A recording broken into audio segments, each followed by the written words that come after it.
Et puis en inventant cette course,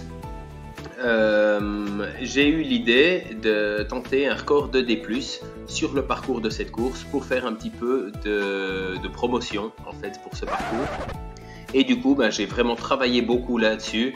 J'ai travaillé avec un gilet lesté de 10 kg pendant mes entraînements, aussi bien en montée qu'en descente. Je descendais des marches d'escalier en les sautant 2 à 2 avec mon gilet lesté. Donc vraiment des choses un petit peu surprenantes par rapport à ce qu'on voit dans le milieu où beaucoup de personnes sont très très strictes sur des produits énergétiques de qualité et des choses comme ça. Donc là, je suis un petit peu en décalage par rapport à ça. Bonjour, vous êtes sur le point d'écouter un nouvel épisode de l'Instant Outdoor, le podcast outdoor dans lequel on partage les meilleurs conseils et histoires des acteurs du sport outdoor. Mon objectif est de vous inspirer et vous inciter à bouger en conservant votre santé grâce aux conseils et retours d'expérience pour se lancer et progresser dans votre sport. Nutrition, préparation mentale, entraînement, apprentissage, parcours de vie, on abordera ici tous les sujets sans tabou et de façon naturelle. Je suis François Hinault, fondateur de Planet Trail Productions, speaker, créateur de contenu pour les sports outdoor, créateur de la bière endurante et organisateur du Grand Raid du Finistère. Contactez-moi sur contact@planettrail.com, sur LinkedIn ou sur mon site planettrail.com. Bonne écoute. Bon, alors aujourd'hui je suis avec Christophe Nonorgue. Alors Christophe, je suis très content de te recevoir très très rapidement après ton record. Tu as obtenu le record dont on va parler. J'en dis pas trop pour l'instant, je dis juste que tu as un record, même si nos auditeurs ont déjà vu dans le titre en, en cliquant sur ce podcast. Christophe, comment vas-tu ? Ça va bien, François. Je te remercie de m'avoir contacté directement après ce record pour qu'on puisse en parler assez vite pendant que l'actu était encore chaude par rapport à ça. Donc, je suis très content de pouvoir discuter de ça avec toi. Eh ben écoute, très très cool. Merci d'avoir accepté aussi vite parce que j'imagine que ta récupération doit être un petit peu intense en ce moment. Avant qu'on parle de ce record, est-ce que tu pourrais te présenter, s'il te plaît ? Oui, tout à fait. Alors, je m'appelle Christophe Nonorgue, je suis suisse, j'ai 41 ans. Dans la vie, je suis prof de maths avec des élèves de 13 à 15 ans. Et puis, j'ai toujours été sportif. J'ai commencé la course à pied il y a une dizaine d'années. Puis, on va dire que je me suis radicalisé petit à petit pour chercher des efforts de plus en plus longs, de plus en plus intenses et des défis de plus en plus extrêmes. Top, alors tu es le deuxième Suisse que je reçois sur le podcast. Le premier, c'était Mathieu Lambert qui avait enchaîné l'UTMB. Alors il y avait l'UTMB, le Tour des Géants et la Diagonale des Fous. Enfin bref, non, le Marathon des Sables aussi. Enfin, je sais plus, il avait enchaîné trois ultras en un mois et demi. C'était un épisode top. Vous êtes chauds les Suisses quand même, hein. Ouais, disons qu'on est dans un pays qui invite en tout cas à sortir, qui est montagneux, on a un magnifique terrain de jeu. Donc, c'est peut-être ça qui nous pousse dans ce genre de défi. Génial. Alors, tu nous l'as dit un petit peu, tu as commencé à mettre un pied dans l'ultra. Est-ce que tu peux nous faire un petit tour des ultras que tu as pu parcourir et puis de l'historique avant d'arriver à ces distances-là ? Oui, excuse-moi, j'ai peut-être eu un petit souci de connexion, j'ai pas entendu le début de ce que tu me disais. Alors, je disais est-ce que tu peux nous faire un historique des ultras que tu as pu parcourir et puis de savoir un petit peu comment tu en es arrivé là ? Oui, oui, tout à fait. Alors, je dirais que comme beaucoup de trailers, j'ai vite été attiré par les longues distances et puis la distance reine, le 100 miles, c'est-à-dire 160 ou 170 kilomètres. Comme beaucoup de trailers, j'ai un petit peu brûlé les étapes au départ, c'est-à-dire que souvent, ça se passe bien sur un 50 km, alors on s'inscrit directement sur un 100 derrière.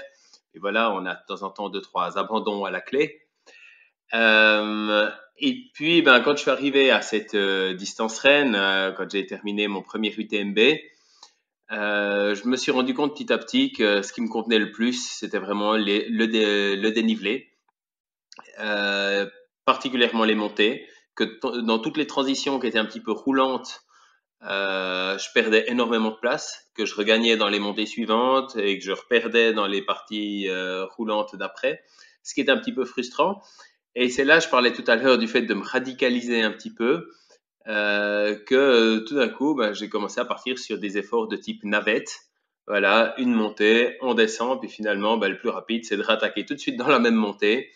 Et puis que je suis parti sur des efforts de type dénivellation pure.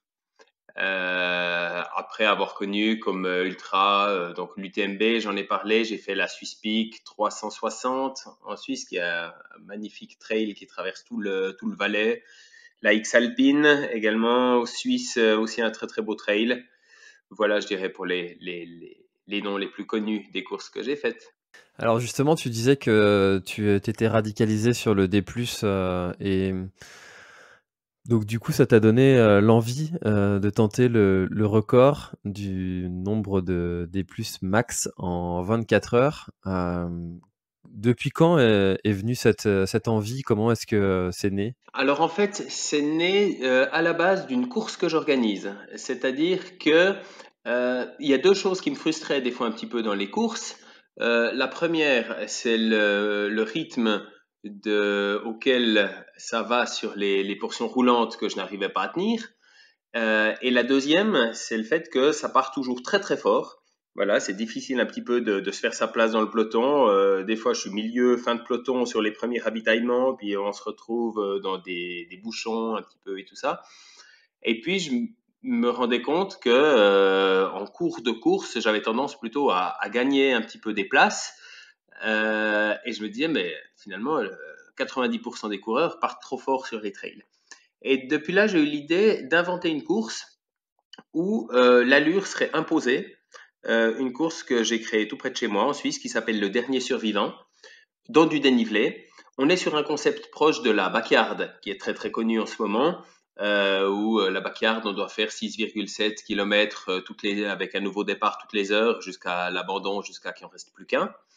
Avec deux différences pour le Dernier Survivant. La première, c'est que ça se fait dans un très solide dénivelé. C'est une boucle de 3,3 km avec 380 mètres de D+. Et puis la deuxième différence, c'est qu'on est sur une intensité nettement plus élevée qu'une backyard. Donc il ne faut pas 40 ou 50 heures avant qu'il ne reste plus qu'un coureur en course. Mais en général, c'est joué après une dizaine d'heures au maximum, on va dire. Et puis en inventant cette course, j'ai eu l'idée de tenter un record de D+, sur le parcours de cette course pour faire un petit peu de promotion, en fait, pour ce parcours. Mais là, je parle de quelque chose que j'avais fait en 2019. Donc, c'était il y a 3 ans déjà. Et il y a 3 ans déjà, j'avais fait une marque de 13 700 mètres, exactement, je crois 13 659 mètres de dénivellation positive et négative en tournant sur la fameuse boucle de ma course en 24 heures.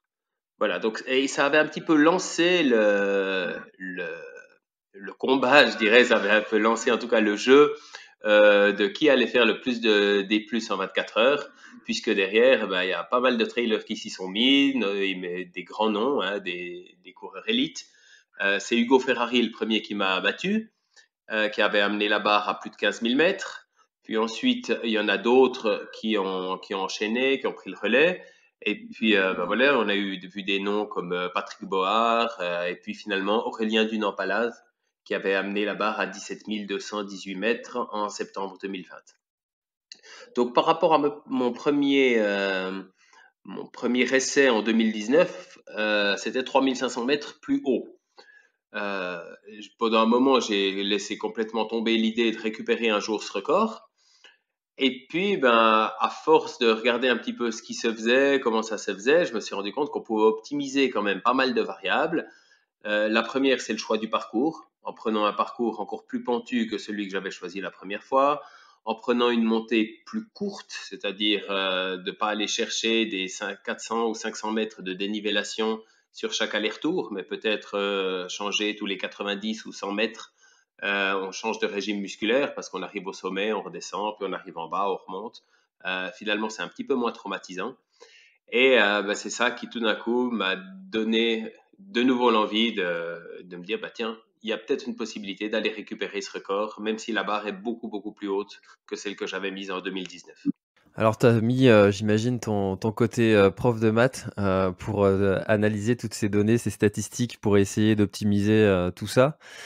Justement, ça c'est une de mes questions, Je me suis souvent posé la question de savoir comment est-ce que tu choisissais ta pente? Est-ce qu'il valait mieux faire, comme tu le disais 400-500, des plus d'un coup ou, justement, varier le la montée et la descente plus rapidement? Hem je me dis que tu as quand même, l'aspect où, les muscles changent, tout le temps. En fait, ils ont pas le temps de s'adapter. Quand on monte, les muscles vont travailler en concentrique, quand on descend en excentrique et puis ça va changer tout le temps. Un petit peu ce qu'on peut retrouver, nous, c'est sur les chemins, en Bretagne, où on va avoir des parcours très vallonnés, mais, finalement où, les muscles sont tout le temps en adaptation. Et du coup, toi, d'après ton expérience, tu nous dis que, finalement, il vaut mieux varier plus rapidement. Et c'est effectivement l'expérience que j'ai faite et puis qui se vérifie un petit peu maintenant. C'est-à-dire que après ma première tentative, là en 2019, j'avais aussi fait un petit délire dans ce genre jeu de hamster à tourner en rond. C'était l'UTMM, l'Ultra Trail de Montmartre, organisé par Casquette Verte à Paris. Et puis, là, on monte les escaliers de Montmartre, on les redescend en tout 271 fois, à coup de 43 mètres de dénivellation. Et c'est en préparant ça que je m'étais rendu compte que finalement, cette alternance fréquente était moins traumatisante, même si c'est vrai qu'à le côté, on arrive moins peut-être à prendre un rythme. C'est vrai que souvent, quand on fait un ultra, on aime bien les longues montées parce que au bout d'un moment, on prend son rythme un petit peu comme un diesel, tranquillement, et puis l'effort passe un petit peu plus vite. Alors là, on a moins ce côté de pouvoir prendre son rythme, mais par contre, du point de vue purement musculaire, j'ai l'impression qu'on peut nettement plus attaquer dans les descentes, qui est l'effort le plus traumatisant, avec effectivement, comme tu le disais, un régime musculaire excentrique, pardon. Et du coup, cette grosse attaque en descente, quand la descente va durer que 1 minute 30, 2 minutes ou 2 minutes 30, on n'a pas le temps d'aller très très loin dans les dégâts causés aux fibres musculaires qu'on repart déjà en montée. Et ça s'est avéré être un avantage assez conséquent. Alors, non, dans le sens où le nombre de kilomètres est lié à la pente, mais la pente en termes d'inclinaison, de pourcentage, mais pas en termes de longueur de pente. C'est-à-dire que là, par exemple, sur ma dernière tentative là, que j'ai faite ce week-end, j'étais sur une pente de 47%. Donc, malgré le fait que la pente soit courte, c'est-à-dire qu'elle représentait c'était un sentier de 225 mètres et sur ce sentier de 225 mètres, ça représentait une dénivellation de 95,75 mètres à chaque fois. D'où cette pente de 47%. C'est une pente extrême. Ce qui veut dire que pour arriver à un dénivelé énorme, au final, on fait très très peu de kilomètres. Et c'est justement ça, tu parlais tout à l'heure de mon côté prof de maths. Euh, Beaucoup de personnes s'étaient posé la question de quelle est la pente idéale pour faire ce type de record. Est-ce qu'il faut être dans du 20%, 30%, 40%? Et moi qui ai une approche très mathématique de la chose, je me dis, il faut faire le moins de kilomètres effort possible. Et pour faire le moins de kilomètres effort possible, il faut faire le moins de kilomètres possible. Donc, il faut une pente la plus élevée possible. Et ça, tu penses que c'est quelque chose qui est général ou c'est, quelque chose qui, est dépendant aussi des capacités physiques de la personne qui va tenter ce record? Oui, tout à fait. Alors, je pense que ça peut dépendre des capacités physiques de la personne qui va tenter le record. Clairement, je disais tout à l'heure que j'étais pas à l'aise sur des portions roulantes. C'est vrai que si on m'amène sur une descente à 15 ou 20%, si je veux faire mon dénivelé suffisamment rapidement, je devrais peut-être la descendre à 4 minutes le kilomètre. Et puis, j'ai une vitesse de jambe, une allonge qui est pas suffisante pour ça. Alors que quand je suis dans une pente aussi élevée que le Mémusi, cette pente que j'ai choisie pour faire donc cette dernière tentative, à ce moment-là, je descends en trottinant, je fais des petits pas très très courts qui correspondent beaucoup mieux à ma foulée personnelle et ma vitesse verticale est largement suffisante. Là, sur le record en question, je l'ai calculé ce matin, j'avais une vitesse verticale moyenne en descente de 3100 mètres à l'heure. Voilà, qui est une vitesse verticale qu'on ne peut pas atteindre sur un faux plat descendant. Il faut clairement une pente importante. Donc, je pense clairement que ça dépend des capacités de chacun. Mais l'allonge, la vitesse de jambe, il y a un moment, ça a quand même un petit peu ses limites. Et si on arrive à réduire le kilomètre effort, c'est toujours un avantage. Mais à ce moment-là, il faut travailler spécifiquement pour ça. Beaucoup de personnes s'étaient inquiétées pour moi avant cette tentative en me disant la pente que tu choisis, elle est beaucoup trop élevée. 47%, tu peux le supporter sur 6 heures, 7 heures, mais pas sur 24 heures, surtout dans les descentes. Et du coup, j'ai vraiment travaillé beaucoup là-dessus. J'ai travaillé avec un gilet lesté de 10 kilos pendant mes entraînements, aussi bien en montée qu'en descente. Je descendais des marches d'escalier en les sautant 2 à 2 avec mon gilet lesté. Enfin, ce genre d'effort un petit peu intense, extrême, pour renforcer les quadriceps, pour supporter ce régime excentrique dans des pentes très très raides. Et puis, ça a été payant. Mais effectivement, faut travailler spécifiquement pour pouvoir encaisser une pente de 47% parce que c'est des pentes qu'on rencontre très très peu dans les ultras traditionnels. Et alors justement, tu as déjà commencé à nous parler un petit peu de cette préparation à partir du moment où tu t'es dit, «Allez, je retente, le record». Comment est-ce que c'est organisé cette préparation? Alors, ça fait, je pense, une année et demie que ça me trotte dans la tête de retenter ce record. Et puis, ça a à peu près coïncidé avec un accident que j'ai eu en ski de randonnée, relativement grave, puisque je me suis fracturé le péroné et surtout déchiré pratiquement tous les ligaments de la cheville. Ça, c'était en janvier 2021. Donc, forcément, ça a retardé le projet. J'ai vraiment dû repartir de zéro, faire une grosse rééducation par rapport à, enfin, remuscler complètement le mollet, la jambe ensuite. Tout ça, ça m'a occupé, je dirais, toute la saison 2021, pendant laquelle j'ai pas fait de performance particulière du coup, jusqu'en novembre 2021, où j'ai eu une deuxième opération qui était prévue. C'est l'opération pour retirer le matériel d'ostéosynthèse. J'avais une plaque, une broche. Et puis depuis que j'ai retiré ce matériel, je me suis senti vraiment beaucoup plus libre au niveau de la cheville. Puis je me suis dit, maintenant, je peux reprendre l'entraînement de manière beaucoup plus conséquente, de manière beaucoup plus sérieuse. Et c'est en novembre 2021 que j'ai commencé à planifier un entraînement et que j'ai fixé la date, une date à fin mai pour refaire cette tentative. Donc je savais que j'avais à peu près 6 mois de préparation. Et depuis là, je suis vraiment rentré dans le vif de la préparation à ce moment-là. Donc cette préparation, elle a commencé en faisant énormément de dénivellation, ce qui m'a beaucoup plu parce que la plupart du temps, quand je fais des courses, enfin quand je m'entraîne pour des ultras, euh, naturellement, je vais toujours aller chercher les sentiers, ceux qui me plaisent, c'est les plus pentus, c'est en montant droit dans la pente. Et puis, j'ai toujours une petite voix derrière qui me dit, oui, mais dis-toi quand même que sur les courses, il y a des longues portions où il faut pouvoir courir, enchaîner une belle foulée à peut-être 12 ou 15 km heure si on veut être un peu performant. Et là, du coup, cette petite voix, je l'avais plus puisque je savais que j'avais le droit, par rapport à mon objectif, d'être plus que dans la pente en allant chercher systématiquement les pourcentages les plus élevés. Donc ça m'a beaucoup plu dans la préparation. Comme j'avais quand même cette opération de novembre 2021 qui était relativement récente, j'ai commencé la préparation en faisant des montées, mais en faisant les redescentes en funiculaire. Voilà, il y a un funiculaire juste tout près de chez moi. Ça m'a permis un petit peu de me ménager le temps de remuscler tranquillement la jambe qui avait été opérée. J'ai fait un petit peu de travail en fitness aussi. Je suis pas fan de ça.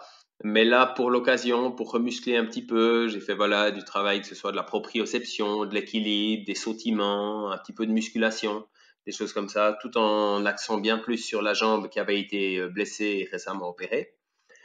Et puis tout ça m'a amené à peu près au mois de janvier de cette année. Et puis depuis janvier de cette année, alors là, je suis dans de gros blocs d'intervalle. J'ai tourné à peu près à 8 à 10 000 mètres de dénivellation par semaine, aussi bien positive que négative. Et puis j'ai commencé à attaquer spécifiquement le travail sur les descentes. C'est-à-dire que, comme beaucoup de coureurs, j'avais tendance à me dire que l'entraînement se passait avant tout en montée. Et puis la descente, on la fait tranquille pour le plaisir, ou c'est l'occasion de discuter si on est avec un partenaire d'entraînement. Et là, du coup, j'ai vraiment commencé à faire des grosses attaques dans les descentes pour agresser un petit peu mes muscles et puis pour les obliger à encaisser des gros dénivelés négatifs. C'est hyper intéressant, c'est hyper intéressant ce que tu dis en fait parce que c'est contre-intuitif. On se dit que, pour avoir un record de D+, il faut bouffer de la montée et toi ce que tu nous dis, c'est que pour avoir ce record, tu as travaillé la descente. Oui, exactement. Alors, je dirais que c'est pas forcément une règle générale que je conseillerais à tout le monde.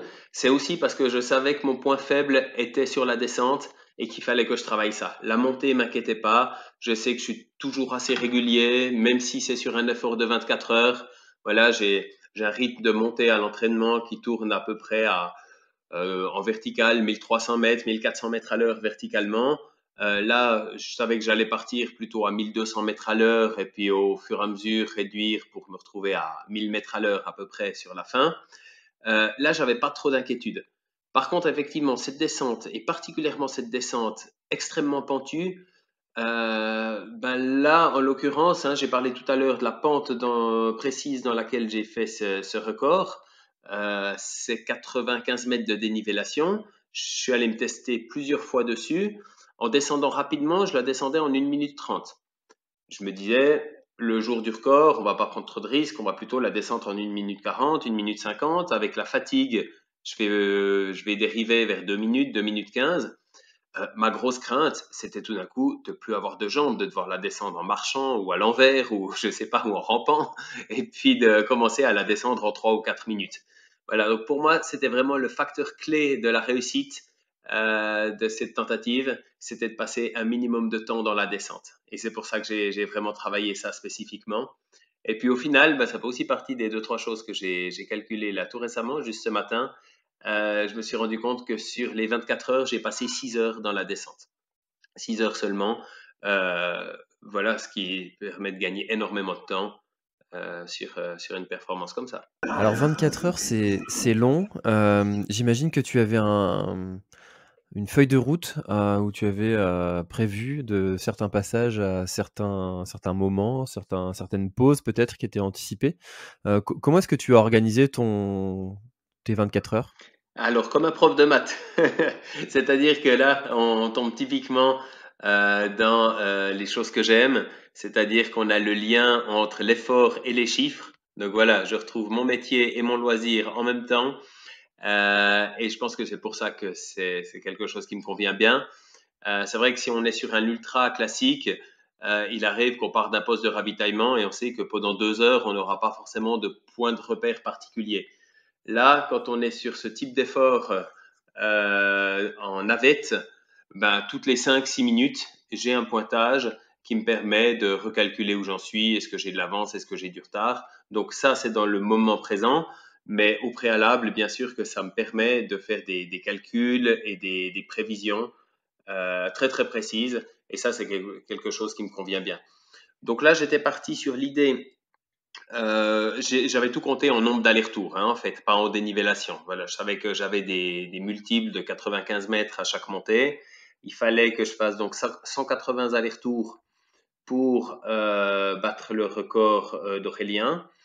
Il fallait que je fasse 188 allers-retours si j'essayais d'aller chercher plus haut, c'est-à-dire la barre des 18 000 mètres. Et bah, du coup, j'ai fait mon plan de route sur ce 188 allers-retours. Un plan de route qui me permettait comme ça d'avoir 8 allers-retours de marge. C'est-à-dire si j'avais un passage à vide, si j'avais besoin tout d'un coup d'une vraie pause de 10-15 minutes qui me faisait perdre 2 allers-retours.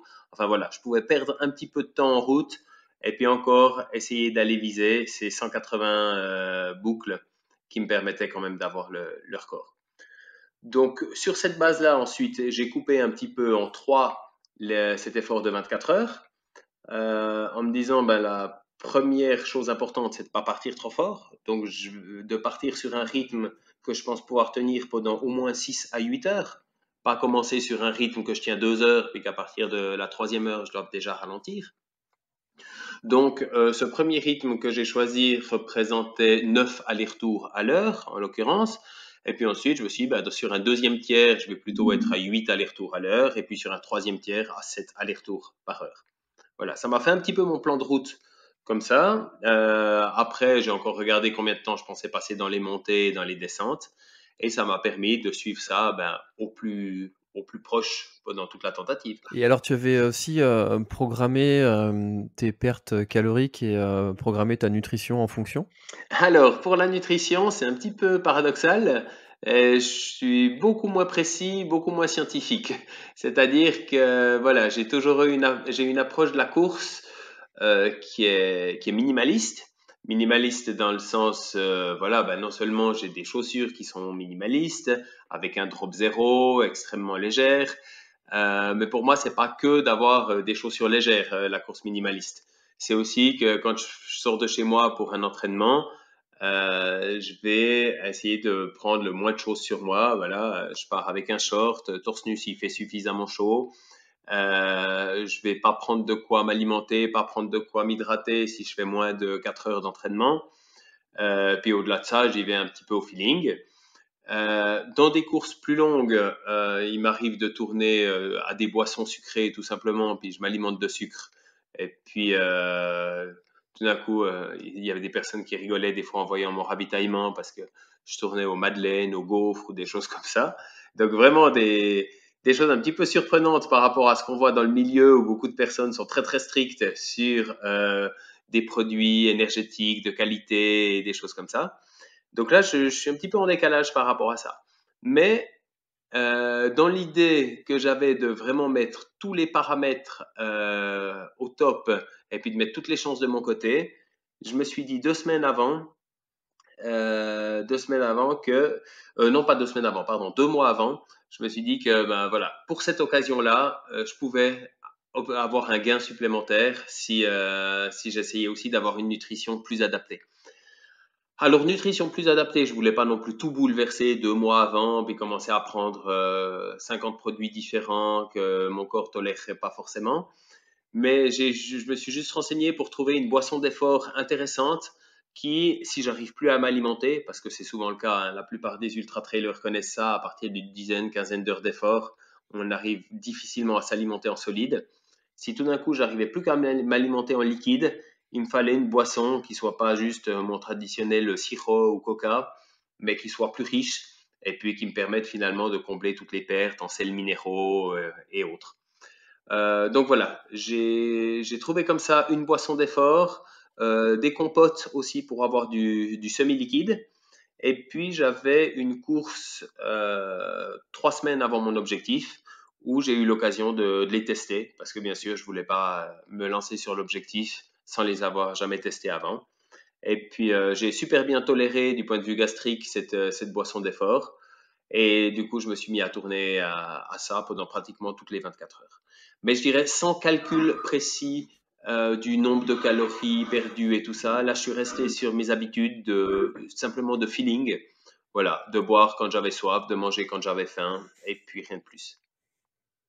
Tu peux citer les produits que tu as utilisés? Oui, tout à fait, oui. Alors la boisson, c'était la boisson Hydraminoff de la marque Effinoff, et puis des compotes d'Enduractive. Donc on a parlé de ton entraînement, on a parlé de ta nutrition. Il y a un sujet qui est quand même, je pense, dans la tête de nos auditeurs. Quand on fait des allers-retours comme ça, comme on a l'habitude de dire, comme un hamster Oui, tout à fait.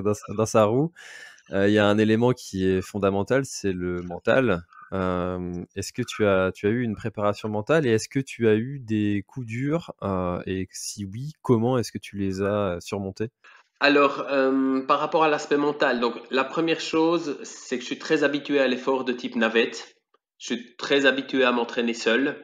Donc, je pense que tout ça sont des choses qui renforcent un petit peu le mental petit à petit. Je prends jamais de musique quand je m'entraîne.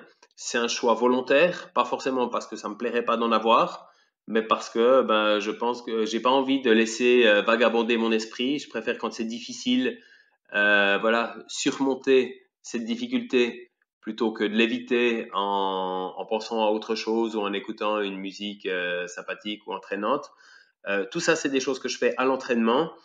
Et là, bah, pour le jour de cette tentative, alors à l'inverse, j'ai demandé à des amis d'être là en bas, d'être prêts à m'encourager, de mettre de la musique et tout. Voilà, pour que tout d'un coup, ça me facilite un petit peu les choses. Ça, c'est un premier point. Ensuite, je me suis un peu préparé mentalement dans le sens où, quand j'avais fait toutes mes prévisions purement mathématiques, tout d'un coup, sur le papier, je me disais, mais ce record, il me semble accessible. Vraiment, je dois pouvoir y arriver à ces 17 218 mètres. Mais en parallèle de ça, je me disais, en face, c'est quand même Aurélien Dunant-Palaz. Et puis, voilà, même si je suis prêt à rivaliser avec lui sur un effort de dénivelé, ben, je me fais pas d'illusions, hein. Je me rends bien compte que sur une course en ligne, sur un ultra trail du Mont Blanc, il me prend 10 heures d'avance, un Aurélien. Donc, c'est pas la même catégorie de coureur. Donc par rapport à ça, je me disais, ça va nécessairement pas se passer comme prévu tout le long. Il y a un moment où je vais avoir un passage à vide et tout, et ça, il faut que je m'y prépare. Donc là, j'ai fait un petit peu de préparation mentale. Alors seul, hein, j'ai pas pris un coach mental ni rien du tout par rapport à ça, mais c'est des choses que je fais de temps en temps avant un grand objectif. Voilà, je me mets dans un endroit seul, tranquille, au bord du lac ou bien sur mon canapé, et j'essaie de me visualiser dans l'effort.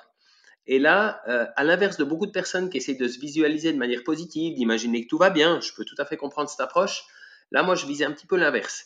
J'essayais de m'imaginer qu'il y a des moments où ça allait être dur, qu'il fallait que j'arrête de me faire des illusions parce que mon plan mathématique fonctionnait bien, que tout fonctionnerait bien de cette manière-là.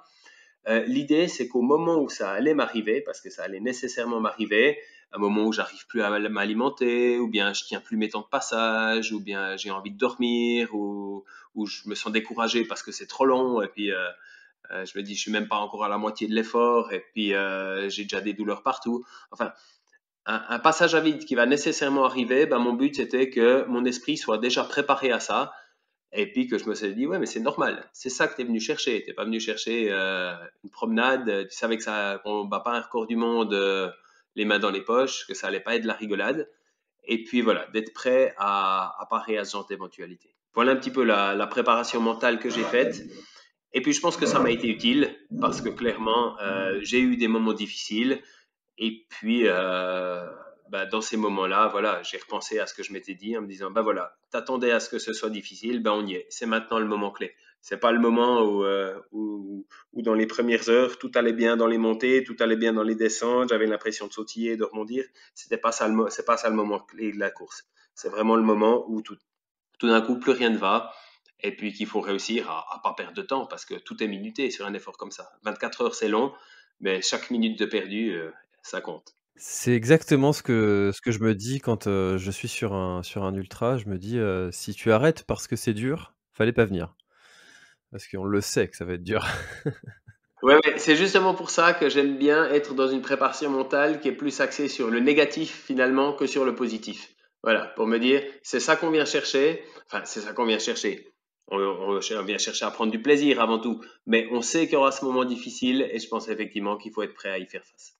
Alors justement, tu as battu le record au bout de 22 heures, d'effort. Qu'est-ce qu'on se dit à arriver à ce moment-là où on sait qu'on a le record du monde de D+?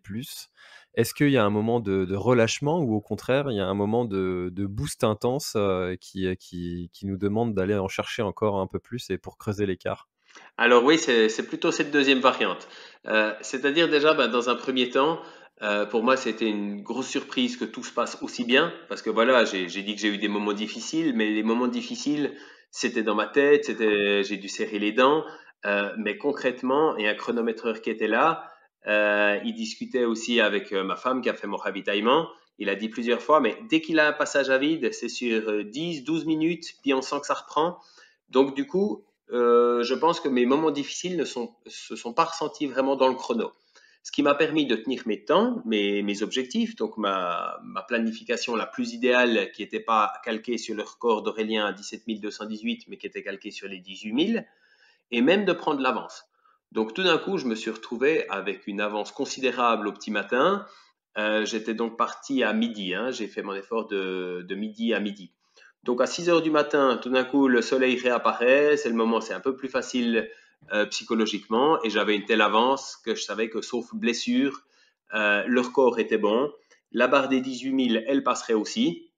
Et là, ben, il y a un côté un petit peu euphorique qui vient et qui permet finalement de pousser la machine encore un petit peu plus loin grâce à cette euphorie. Et donc, effectivement, à la 22e heure, donc c'était à 10 heures du matin, avec 2 heures d'avance, ce que j'aurais jamais imaginé. Je me suis dit, si je bats le record, ce sera avec 10 minutes d'avance et puis je pourrais faire peut-être 100 ou 200 mètres de plus.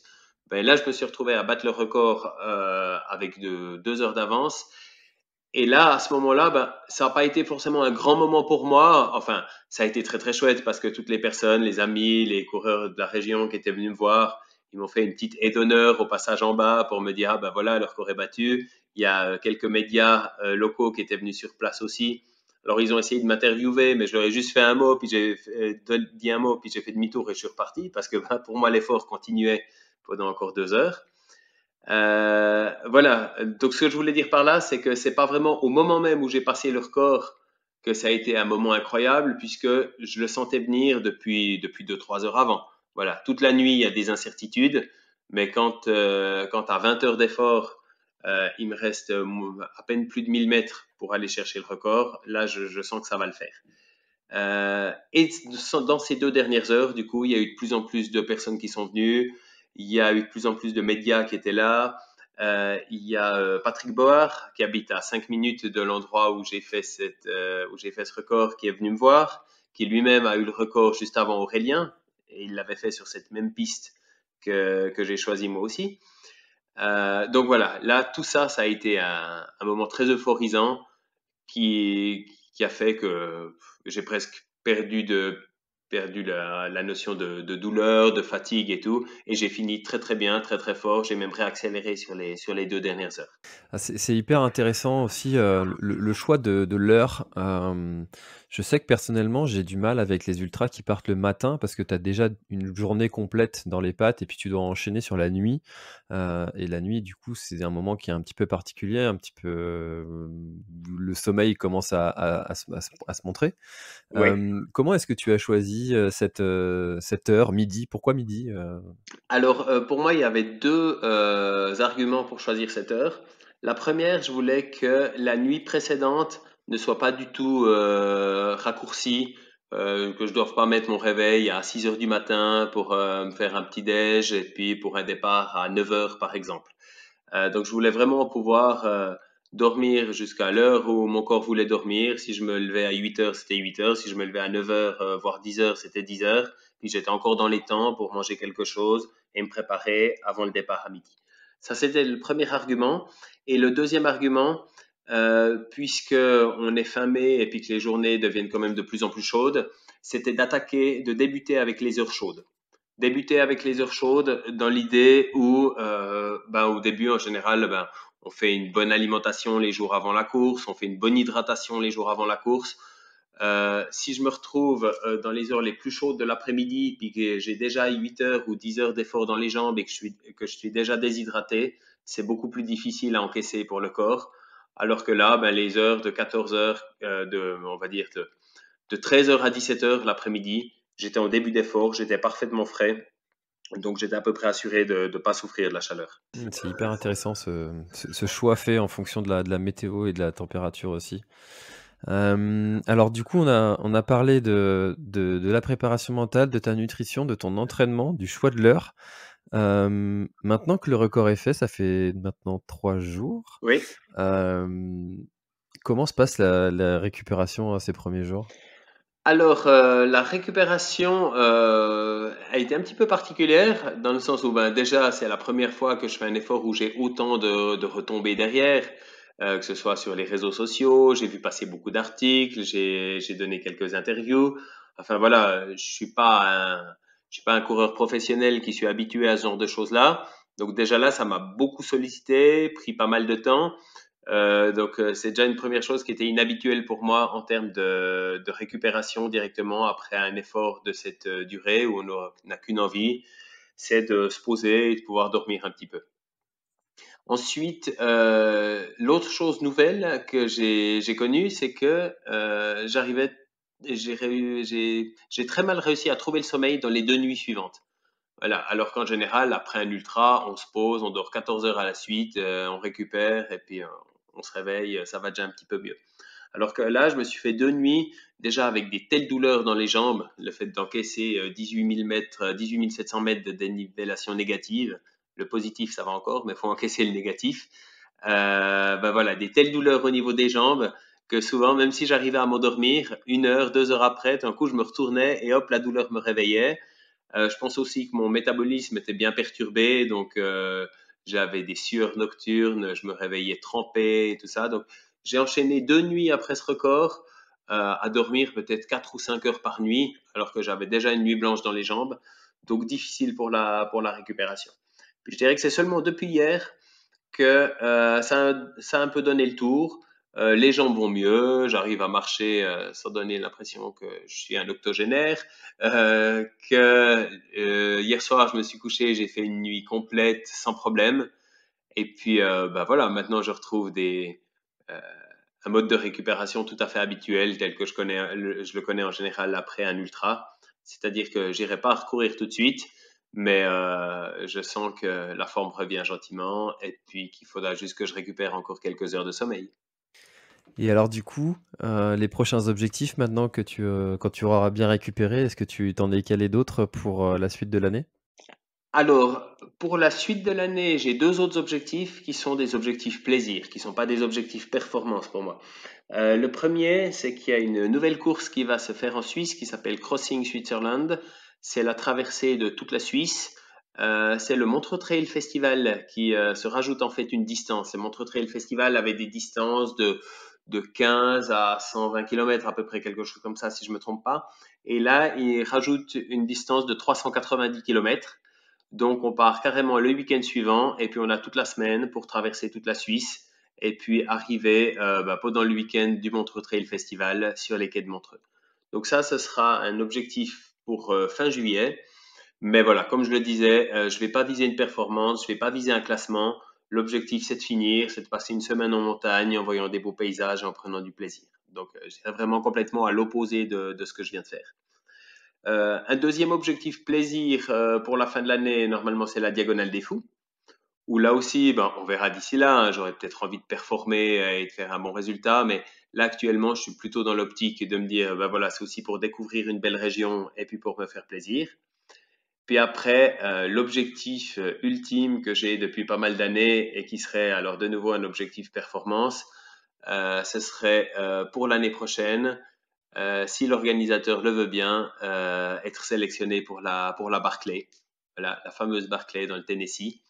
Ça fait des années que j'y pense. Et puis, je dirais même que ça a été une des motivations, si ce n'est la motivation principale pour faire ce record du monde de dénivellation en 24 heures. C'était quelque part d'ajouter une ligne à mon CV pour avoir plus de chances d'être sélectionné par Laz, l'organisateur. Eh ben, ça fait une très très belle ligne sur le CV en tout cas. Félicitations Christophe pour ce beau défi, ce beau record. Merci beaucoup. Et en tout cas, moi j'en serais absolument incapable parce que le D+, c'est mon point où je suis le plus pourri. Donc j'ai un grand respect pour toi, pour tous ceux qui arrivent à enchaîner comme ça autant de dénivelé en si peu de temps. Bravo. Merci. Est-ce qu'il y a quelque chose dont on n'aurait pas parlé pour peut-être clôturer notre échange et que tu aurais aimé ajouter? Je crois qu'on a fait le tour. Voilà, j'ai juste mentionné là en dernier point cette Barclay, voilà, qui est l'objectif depuis toujours et qui a été la motivation. C'est vrai qu'on n'en avait pas parlé auparavant. Du coup, je pense avoir fait le tour des points principaux par rapport à ce record. Génial. Et ben écoute, bonne récupération Christophe et puis on se croisera peut-être sur l'île de la Réunion parce que j'y serai aussi normalement. Ah Très très bonne parfait. Alors, on se verra récupération. peut-être là-bas, exactement. Merci Yes, beaucoup en avec tout plaisir. cas. Allez, Merci de m'avoir reçu avec dans ce plaisir. podcast. Merci à toi encore une fois. Merci d'avoir écouté cet épisode de l'Instant Outdoor. J'espère qu'il vous a plu. Si c'est le cas, et même si ce n'est pas le cas, abonnez-vous pour ne rater aucun épisode. Parlez-en autour de vous et laissez-moi un commentaire sympathique sur Apple Podcast, c'est ce qui m'aide le plus à remonter dans les classements. N'hésitez pas non plus à le partager à chacun de vos contacts dans le sport. Chaque nouvel auditeur intéressé est une victoire. Si vous avez besoin d'un speaker pour votre événement, d'un contenu pour votre marque, d'une bonne bière artisanale bretonne, d'infos sur le Grand Raid du Finistère, n'hésitez pas à me contacter à l'adresse contact@planettry.com. À bientôt!